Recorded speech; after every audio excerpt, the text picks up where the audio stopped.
Hi friends, मी ईश्वरी तुमच्या सगळ्यांचं आपल्या YouTube चॅनलला परत एकदा स्वागत करते एका न्यूशा व्लॉग मध्ये। सो आज आम्हाला जायचं आहे पुण्याला। तर का जायचं आहे आम्हाला पुण्याला, तर ईशान्वी शंकर सगळ्यांनाच माहित असेल। सो ती माझ्या मामाची मुलगी आहे।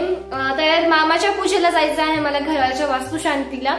सो आम्ही इथून असं ठरलंय की 1-1:30च्या दरम्यान निघूयात। सध्या 8:30 वाजलेले आहेत आणि हे बघा मी केस वगैरे धुतलेत आणि आज पण मी स्कूलला जाणार नाहीये, उद्या पण नाही आणि म्हणजे उद्या पूजा आहे, आज आम्ही जाणार आहे आणि परवा रिटर्न, म्हणजे असे 3 दिवस आपण म्हणजे मी स्कूलमध्ये जाणार नाहीये।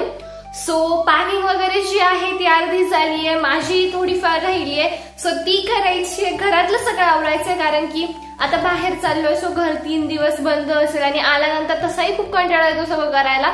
सो आधीच घर आवरून व्यवस्थित गेलं की आल्यावर असं प्रसन्न प्रसन्न वाटतं। सो आता 8:30 वाजलेत आणि पप्पा 11 वाजता येणार आहेत, बाहेर गेलेले आहेत ते। सो बघूयात किती लवकर कोणाचं काय आवडतंय। तर थोडी पॅकिंग राहिली आहे ती पण करायची आहे। सो चला बघूयात। आणि अशा प्रकारे मी माझ्या घरातल्या कामांना सुरुवात केली। आधी व्यवस्थित घर वगैरे झाडून घ्यायला घेतलं आणि आई, तुम्हाला माहिती आहे आईचं खूप चालू असतं की व्यवस्थित झाडत नाही, ही व्यवस्थित झाडत नाही। मग व्यवस्थितच घर वगैरे झाडले, घर आवडलं। त्यानंतर आहे ना मला जे काही पॅकिंगला कपडे घ्यायचे होते ते काढून ठेवले। सो हा ड्रेस मी परतीच्या प्रवासाला घालणार होते, हा मी आता घालणार होते। जीन्स टॉप कॅपरी आहे आणि हा टॉप आहे। त्यानंतर आणि हा मी तिकडे पूजेला घालायला घेणार होते, म्हणजे असे मी मिळून 3 ड्रेसेस घेतलेले होते। याची पण लिंक नाही कारण की हा पण ऑफलाईन घेतलेला आहे। अशा प्रकारे आज मस्त असे ना केस धुतले होते आणि तर मी केस स्ट्रेट केली आहेत। वाजले 10:30, पप्पा 11 वाजता येणार आहेत। माझे जे काही कपडे आहेत ते पप्पांच्या सॅकमध्ये ठेवायचे आहेत, म्हणूनच मग माझे जे कपडे आहेत त्यांची पॅकिंग अजून राहिलेली आहे।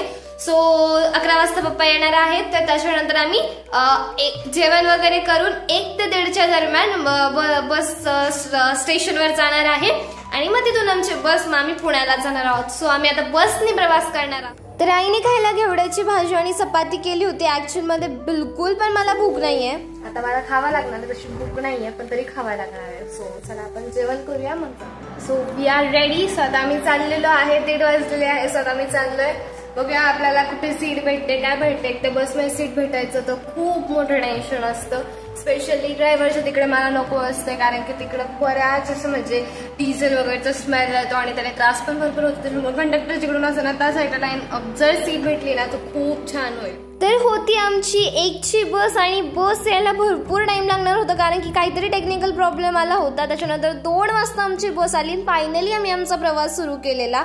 सो झोपत वगैरे असा मस्त प्रवास सुरू केला। त्यानंतर आम्ही पुण्याला पोहोचलो, डेक्कनला तिथे काका आम्हाला न्यायला आले होते। मग मी घरी आले आणि त्याच्यानंतर घरी आल्यानंतरचा काही व्लॉग नाही आहे, डायरेक्ट दुसऱ्या दिवशीचा वास्तुशांतीचा आहे। सो आम्ही तिथे पोहोचले, बघा इतकी एक्साइटेड आहे। मामान ते पूजेला बसलेलेच होते आणि मग फ्रेंड्सला म्हणा कुठे आलाय, मी ईशूच्या पूजेला आलोय। ये ईशूच्या घराची पूजा स्विमिंग पूलला जायचं आहे का? जायचं आहे ना? चला फ्रेंड्स आपण स्विमिंग पूलला पण जाणार आहे आज। आणि त्यानंतर 5 जोड्या अशा हवन करायला बसलेल्या होत्या आणि त्या धुराने इतका त्रास होता माहितीये, पण ना खूप जास्त आवडतं मला ह्या गोष्टी। त्याच्यानंतर आम्ही परतीचा प्रवास सुरू केला, मावशी परी आणि आम्ही घरी आलो। सो असा होता मामाच्या वास्तुशांतीचा ब्लॉग। कसा वाटला नक्की सांगा मला कमेंट करून। चला भेटूया पुढच्या ब्लॉग मध्ये, तोपर्यंत बाय।